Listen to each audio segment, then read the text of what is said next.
when I introduced you to the unit step function, I said, this type of function, it's more exotic and a little unusual relative to what you've seen in just a traditional calculus course, what you've seen in maybe your algebra courses. But the reason why this was introduced is because a lot of physical systems kind of behave this way, that all of a sudden nothing happens for a long period of time, and then bam, something happens. And you go like that. And it doesn't happen exactly like this, but it can be approximated by the unit step function. Similarly, sometimes you have nothing happening. You have nothing happening for a long period of time. Nothing happens for a long period of time, and then whack! Something hits you really hard and then goes away, and then nothing happens for a very long period of time. And you'll learn this in the future. You can kind of view this as an impulse. And we'll talk about unit impulse functions and all of that. So wouldn't it be neat if we had some type of function that could model this type of behavior? And our ideal function, what would happen is that nothing happens until we get to some point, and then bam, it would get infinitely strong, but maybe it has a finite area. And then it would go back to 0 and then go like that. So it would be infinitely high right at, let's say, 0 right there. And then it continues. And let's say that the area under this, I mean, it becomes very, to call this a function is actually kind of pushing it. And this is beyond the math of this video, but we'll call it a function in this video. But what we can, you say, well, how do you even, what good is this function for? How can you even manipulate it? And I'm going to make one more definition of this function. So what I just do here, let's say we call this function, we represent it by the delta. And that's what we do represent this function by. It's called the Dirac delta function. And we'll just informally say, look, when it's in infinity, it pops up to infinity when x is equal to 0. And it's 0 everywhere else when x is not equal to 0. And you say, how do I deal with that? How do I take the integral of that? And to help you with that, I'm going to make a definition. I'm going to tell you what the integral of this is. This is part of the definition of the function. I'm going to tell you that if I were to take the integral of this function from minus infinity to infinity, so essentially over the entire real number line, if I take the integral of this function, I'm defining it.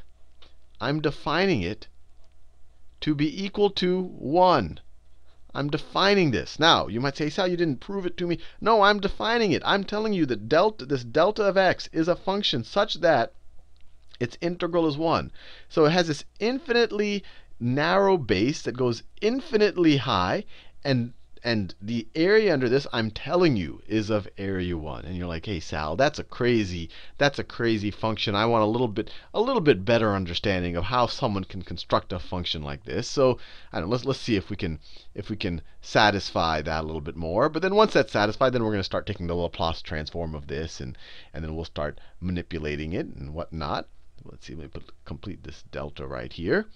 Let's say that I constructed another function. Let's call it d sub tau. And this is all just to satisfy this craving for maybe a better intuition for how this Dirac delta function can be constructed. And let's say my d sub tau of, well, let me put in it's a function of t, because I want to, when everything we're doing in Laplace transform world, everything's been a function of t. So let's say that it equals 1 over 2 tau, and you'll see why I'm picking these numbers the way I am.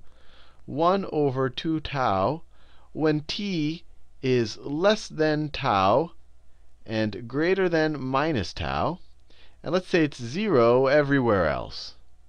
Everywhere else. So this equation, this is more reasonable. This will actually look like a combination of unit step functions, and we can actually define it as a combination of unit step functions. So if I draw, that's my x-axis. That's my x-axis. And then if I put my y-axis right here, that's my y-axis. Y, and this is the t-axis. To get out of that habit, this is the t-axis, and I mean we could call it the y-axis or the f of t axis or whatever we want to call it. That's the dependent variable. So what's going to happen here? It's going to be 0 everywhere until we get to minus t, and then at minus t we're going to jump up to some level. So let me put that point here. So this is minus tau, and this is plus tau, right? Minus tau and plus tau. So it's going to be 0 everywhere, and then at minus tau we jump to this level.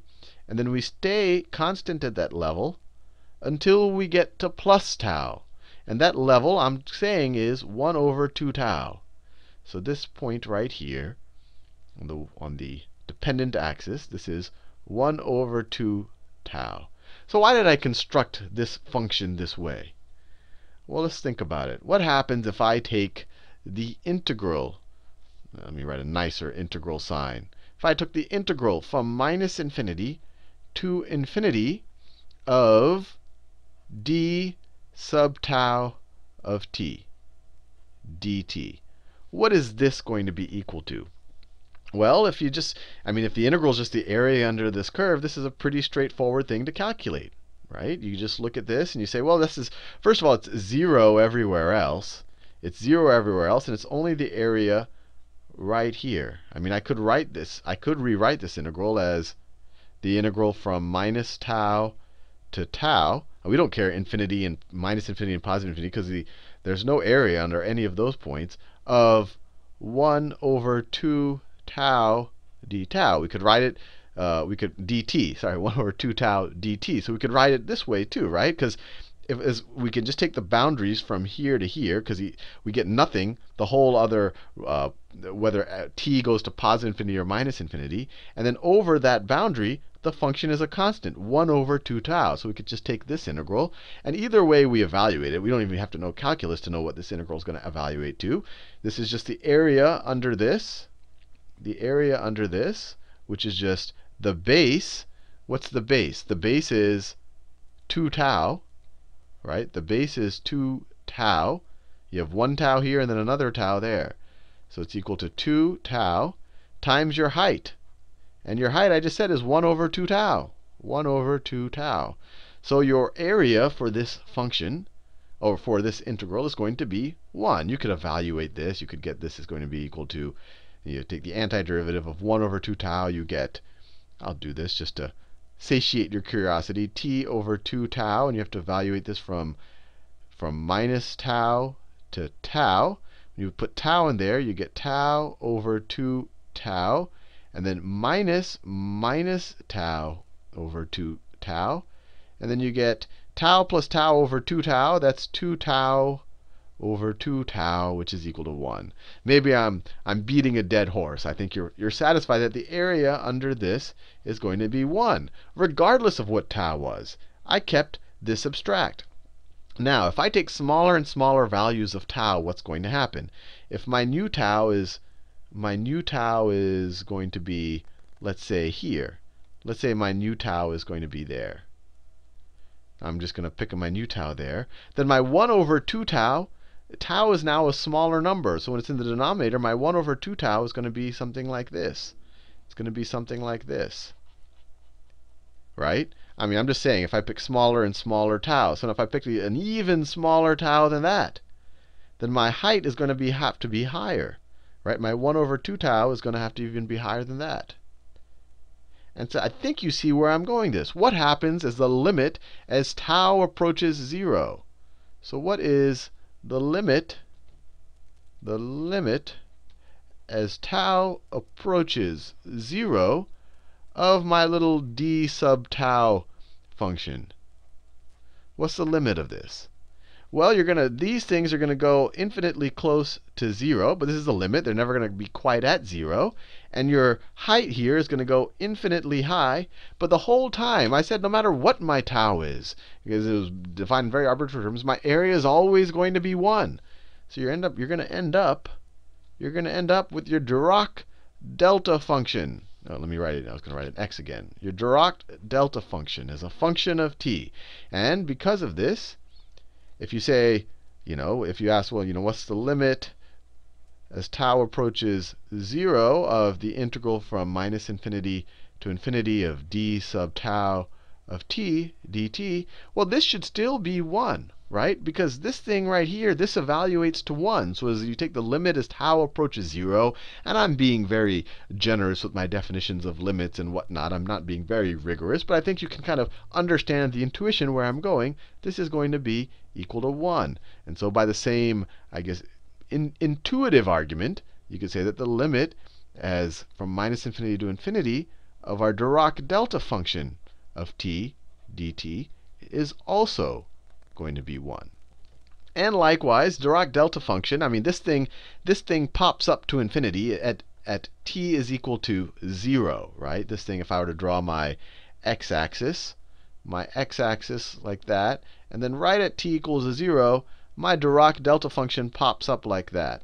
And you normally draw it like that, and you normally draw it so it goes up to 1 to kind of depict its area. But you actually put an arrow there, and so this is your Dirac delta function. But what happens if you want to shift it? What happens if you want to shift it? How would I represent my, let's say I want to do t minus 3. What would the graph of this be? Well, this would just be shifting it to the right by 3. For example, when t equals 3, this will become the Dirac delta of 0. So this graph will just look like this. This will be my x-axis. Let's say that this is my y-axis. Let me just make that 1. And let me just draw some points here. So it's 1, 2, 3. That's t is equal to 3. Did I say that was x-axis? That's my t-axis. So this is t equal to 3. And what I'm going to do here, it's the Dirac delta function. It's going to be 0 everywhere. 0 everywhere. But then right at 3, it goes infinitely high. And obviously, we don't have enough paper to draw an infinitely high spike right there. So what we do is we draw an arrow. We draw an arrow there. And the arrow, we usually draw the magnitude of the area under that spike. So we do it like this. And let me be clear. This is not telling me that the function just goes to 1 and then spikes back down. This tells me that the area under the function is equal to 1. This spike would have to be infinitely high to have any area, considering it has an infinitely small base. So the area under this impulse function, or under this Dirac delta function. Now this one right here is t minus 3. But your area under this is still going to be 1. And that's why I made the arrow go to 1. Let's say I wanted to graph, let me do it in another color. Let's say I wanted to graph 2 times the Dirac delta of t minus 2. How would I graph this? Well, I would go to t minus 2. When t is equal to 2, you get the Dirac delta of 0. So that's where you'd have your spike. And we're multiplying it by 2. So you would do a spike twice as high, like this. Now, both of these go to infinity, but this goes twice as high to infinity. Well, I know this is all being a little ridiculous now, but the idea here is that the area under this curve should be twice the area under this curve. And that's why we make the arrow go to 2, to say that the area under this arrow is 2. The spike would have to go infinitely high. So this is all a little abstract, but this is a useful way to model things that are kind of very jarring. That, all of a sudden, obviously nothing actually behaves like this, but there are a lot of phenomena in I guess physics or the real world that kind of have this spiky behavior. That and it's, instead of trying to say, oh, what does that spike exactly look like, we say, hey, that's a Dirac delta function, and we'll dictate its impulse by something like this. And just to give you a little bit of motivation behind this, and I was going to go here in the last video, but then I kind of decided not to. But I'm just going to show it because I've been doing a lot of differential equations, and I've been giving you no motivation for how this applies in the real world. But you can imagine, if I have just say I have a wall, and then I have a spring attached to some mass right there. And let's say that this is the natural state of the spring. So the spring would want to be here. So it's been stretched a distance y from its kind of natural where it wants to go. And let's say I have some external force right here. Let's say I have some external force right here on the spring. And of course, let's say it's ice on ice. There's no friction in all of this. And I just want to show you that I can represent this behavior of this system with the differential equation. And actually, things like the unit step function and the Dirac delta function actually start to become useful in this type of an environment. So we know that F is equal to mass times acceleration. That's the basic physics right there. Now, what are all of the forces on this mass right here? Well, you have this force right here, and we'll say this in the positive rightward direction, so it's that force. But then you have a minus force from the spring, right? The force from the spring is Hooke's law. It's proportional to how far it's been stretched from its kind of natural point. So its force in that direction is going to be ky. or you could call it minus ky, because it's going in the opposite direction of what we've already said is the positive direction. So the net forces on this is F minus ky, and that's equal to the mass of our object times its acceleration. Now, what's its acceleration? If its position is y, so if y is equal to position, if we take the derivative of y with respect to t, y prime, which we could also say dy dt, it's going to be its velocity. And then if we take the derivative of that, y prime prime, which is equal to d squared y with respect to dt squared, this is equal to acceleration. Acceleration. So we can, instead of writing a, we could write y prime prime. Y prime prime. And so if we just put this on the other side of the equation, what do we get? We get the force, this force, not just this force, this was just F equals ma, but this force is equal to the mass of our object times the acceleration of the object plus whatever the spring constant is for this spring, plus k times our position, times y. So if you had no outside force, if this was 0, you'd have a homogeneous differential equation. And in that case, the spring would just start moving on its own. But now this F, all of a sudden, kind of the non-homogeneous term, it's what the outside force you're applying to this mass. So if this outside force was some type of Dirac delta function, so let's say it's t minus 2 is equal to our mass times y prime prime plus our spring constant times y. This is saying that at time is equal to 2 seconds, we're just going to jar this thing to the right. And it's going to have and I'll talk more about it, it's going to have an impulse of 2. Its force times time is going to be, or not, its impulse is going to have 1. So it's and I don't want to get too much into the physics here, but its impulse, or its change in momentum, is going to be of magnitude 1, depending on what our units are. But anyway, I just wanted to take that slight diversion because, you might be saying, Sal is introducing me to these weird exotic functions. What are they ever going to be good for? But this is good for the idea of at some time you just jar this thing by some magnitude and then let go. And you do it kind of infinitely fast, but you do it with some enough to change the momentum of this in a well-defined way. Anyway, in the next video, we'll continue with the Dirac delta function. We'll figure out its Laplace transform and see what it does to the Laplace transforms of other functions.